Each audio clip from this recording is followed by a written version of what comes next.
3 کفتار دیگر به سینه و شکم این کلیالدار چسبیده است و پیوسته گازهای مرگبارشان را بر او وارد می آورد.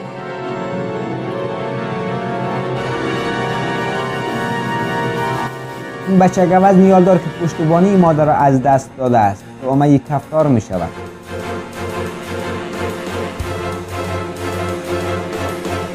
چند کفتار به کرکدن‌های غول پیکر حمله می کنند و البته کفتارها یکی از آنها را مورد حمله قرار می دهد، ضعیفترینشان را.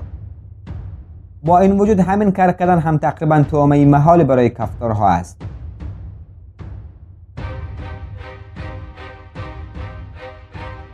این کرکدن هم که در محاصره کفتارها در آمده است، با اینکه کفتارها یک از قوی‌ترین آرواره ها را در اختیار دارد و اما در برابر حیوانی به اندازه 1 تن وزن و با 5 سانتیمتر ضخامت پوستی دندانهای آنها کارساز نیست.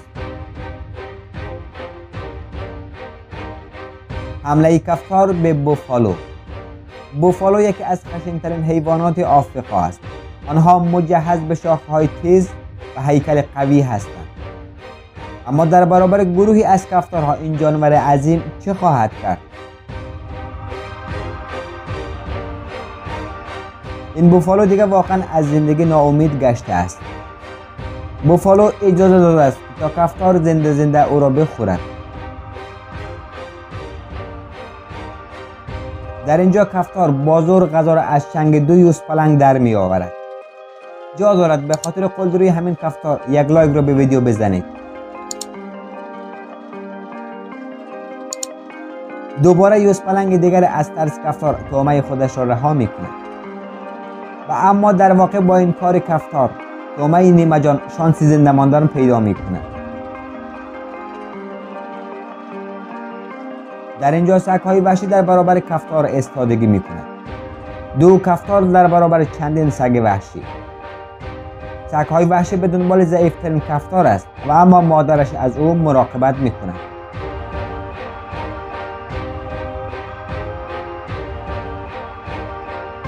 سگ‌های وحشی و کفتارها 2 گروه از حیوانات درنده و گوشتخوار است. آنها همیشه برای حفظ قلمرو و اثبات قدرت با همدیگر درگیر و در قدرت نمایی هستند. برنده کسانی خواهد بود که از تعداد بیشتر برخوردار است و راهکارهای سنجیده تری دارد.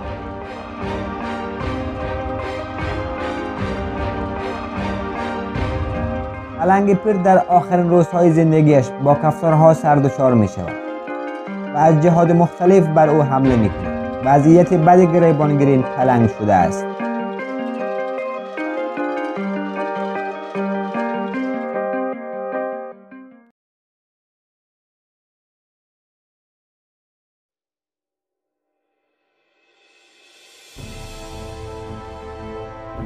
کفتارها در جستجوی غذا با این طول پلنگ سردوچار می شود.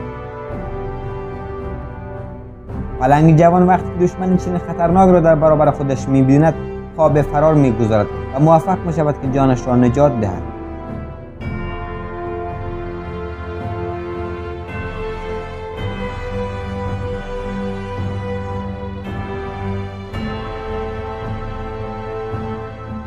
در اینجا گروهی از کفتارها به این شیر میفهماند در حال حاضر سلطان واقعی چه کسی است.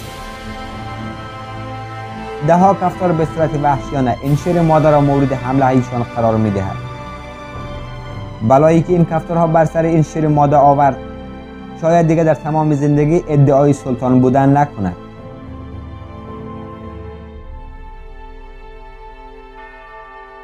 این ماده شیر وقتی که به قلمروی کفتارها پا میگذارد با استقبال بسیار بدی مواجه می شود.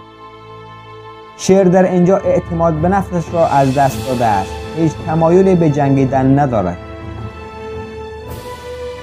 یک گروه از کفتارها خشمگین گراز وحشی را برمی‌انگیزد. گراز بدون هیچ ترسی به این درندگان خطرناک حمله می کند.